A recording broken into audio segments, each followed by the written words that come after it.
Hey guys, Ash here, coming at you today with special guest Eranos. He's an up-and-coming Clash YouTuber, very smart and articulate guy, as you'll see from today's conversation. Today we're talking about trends in anti-3-star bases at Town Hall 10 and 11, so without further ado, I bring you Eranos. Alright, so I'm here with Eranos. Eranos, what's going on, man? Hey, what's going on, Ash?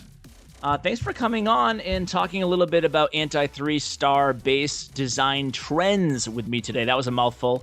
How's the YouTube channel going, man? It's going great. I'm having a lot of fun with it. Yeah, it's been a great experience so far. So great. We'll go ahead and link it in the description. Awesome strategy content over a variety of games from Eranos, but that's not why we're here today. We're here to talk about base design trends, and we both picked out a Town Hall 10 and a Town Hall 11 anti-3-star base that we really like, and we wanted to bring you a little analysis on basically why we like them and why they've shifted from what they were when witches really dominated the game to what they are now, kind of anti-Valkyrie attacks. So before we get started, I should probably mention that clan castle troops, right? What are the best clan castle troops is a question that's always asked. Arrow, what do you think? Yeah, I think that we've definitely seen a transition from what was previously pretty much all hounds all the time.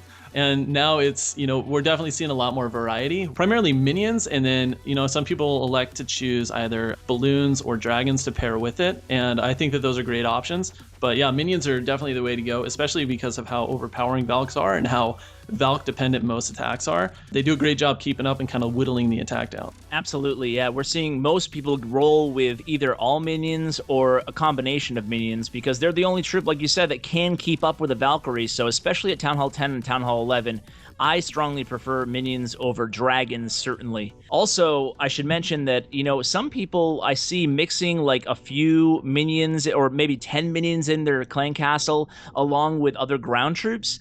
And I'm a big fan of keeping it all air. That way, if they come in with a mass Valk, the Valks, no one will be able to target the clan castle troops and they'll easily move out of that poison radius following those Valkyries around. So I like sticking all air. Just a little tidbit there. I don't know if you have any strong opinions either way on that. No, I think that's a great point. Yeah, especially with the poison, the minions move so quick that they're kind of hard to burn down, especially with as quick as the Valks move. So. Absolutely. Well, let's hop right into it. And you picked out your favorite Town Hall 10 base.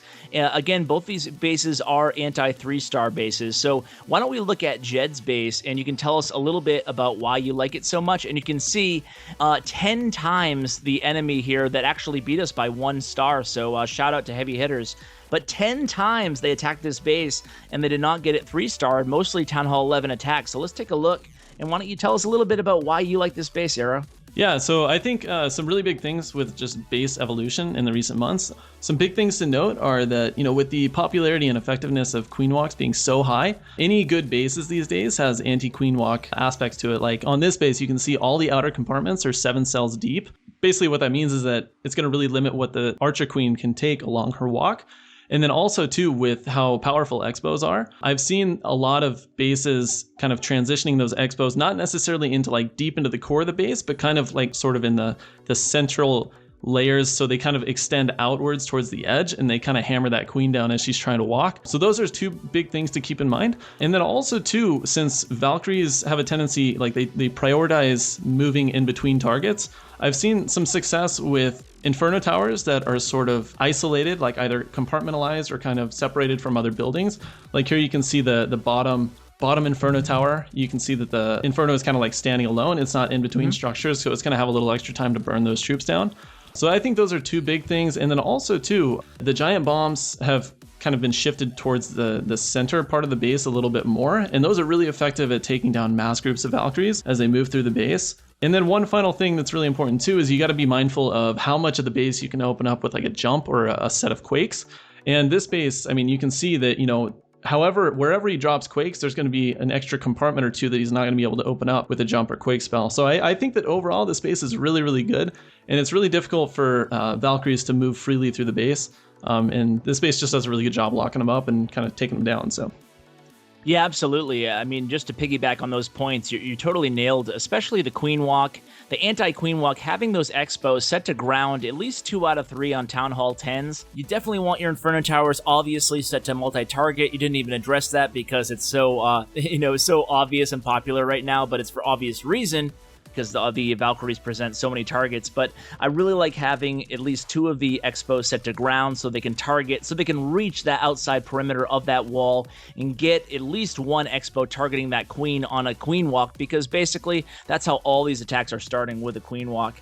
And you totally, one thing you did touch upon that I wanted to mention too, but you totally covered it all, Arrow, is the giant bomb locations here. They're awesomely placed in the middle there, and there's also a double giant bomb in case they try to back end hog from the south. So a really solid base design, and that's something that we didn't see, especially the compartments like that in the center. We didn't see like this so compartmentalized when Witches ruled the day. Yeah, it's just a really good base overall. I mean, I think some of the tendencies from Witches to Valkyries have kind of piggybacked on one another. So like, you know, with Witches kind of running through these open bases, you were seeing more compartmentalized bases, and then with the Valks becoming so strong so recently, we've seen even like an even stronger shift to that change. Absolutely. Well, I've gone ahead and I've moved over to Bo Duke's base, and that is my favorite Town Hall 11 base. And we're going to touch upon the same themes that you just mentioned in your Town Hall 10 analysis there. But again here, I like, one of the big things about Town Hall 11 versus Town Hall 10 that I really try to focus on defensively is trying to keep a nice distance away from my Inferno towers. Mainly, I don't want the opponent to be able to open up the center of the core of my base so that the Valkyries can access both of the Inferno towers with only 4 Earthquake spells. So that's one thing that I love about Bo Duke's base. You can see the northwest Inferno tower is about a dozen spaces at least away from the south Inferno tower. So that's really going to definitely benefit him defensively there. It's going to make it a little more difficult on the attacker. And you can see that the rest of the base, the reasons I like it are the center there is great in terms of the Inferno towers being that separated. I really like the, again, just like you mentioned, the X-Bows, how they're really covering the perimeter of this base. And this is a perfect example of basically every point on the compass is covered by an X-Bow fire. So no matter where the attacker starts their queen walk, they're going to have to deal with at least one of the X-Bows. And that means having to allocate a lot of spells to keep the queen alive early on. So really like this base. I like how, again, you're seeing, just as Jed's base, you're seeing those giant bombs that were previously scattered around the, you know, not the exterior per se, but somewhere in the middle of the base. You're seeing those moved into the center of the base, and good placement here again, just to do extra damage to those Valkyries. Essentially, you have 4 giant bombs going right through the center of the base, starting at like northwest, moving towards the southeast, or in vice versa. So I really like this base as well, and it makes the attacker have to choose if they want to take out that Eagle Artillery with a Queen Walk or some sort of engagement towards the Eagle Artillery, or enter towards the Queen area. So defensively, it really has all the things we're looking for in terms of the new trends in Town Hall 11 bases for sure. What do you think, Arrow? Yeah, no, I think that's you hit it right on the head. Those X-Bows hitting the queen on the outside, kind of eliminating her effectiveness walking around the base. And then also too, like even if she were to try and walk into one of these compartments, I mean, she'd be in range of like the Inferno Tower or like the heroes. And I mean, she's just not going to get very far on a walk. And then also too, another thing to keep in mind is that with Earthquakes, they have like an 8-cell diameter. So basically, you know, if you can count 7 cells from wall to wall, that's a 9-cell diameter, basically a 9-cell wide area. So it looks like on this base, you could open up the core with some Quake spells, but you can't, because from wall to wall, it's basically 9 cells. So you can open up maybe half the base, but you're not going to be able to open up the entire base just by how he's sectioned off these compartments. Yeah, exactly. Like in the center there, you could hit one of those corners of that center compartment, but you would not be able to open up the entire thing by placing Earthquakes like on the clan castle. Yeah. So certainly this would be a very challenging base to 3-star for sure. So yeah. And I really like these trends. I mean, just to cover all the basics that we talked about today, you know, we're really seeing the anti-3-star designs kind of gravitate towards X-Bows covering the entire perimeter. You have more giant bombs towards the center of the base, and a little bit more challenging to open up the base for the attacker rather, with either jump spells or Earthquake spells.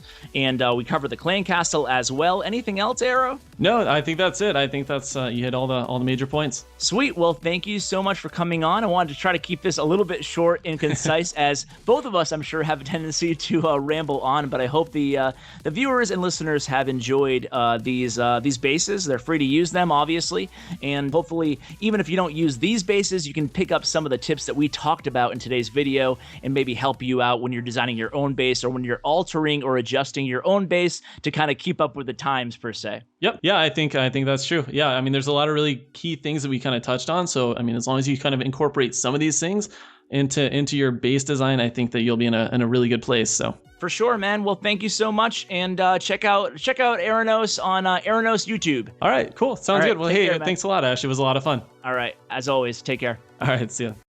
We don't play for fame, we don't play for cash. We just play for the glory and the crash of the ash.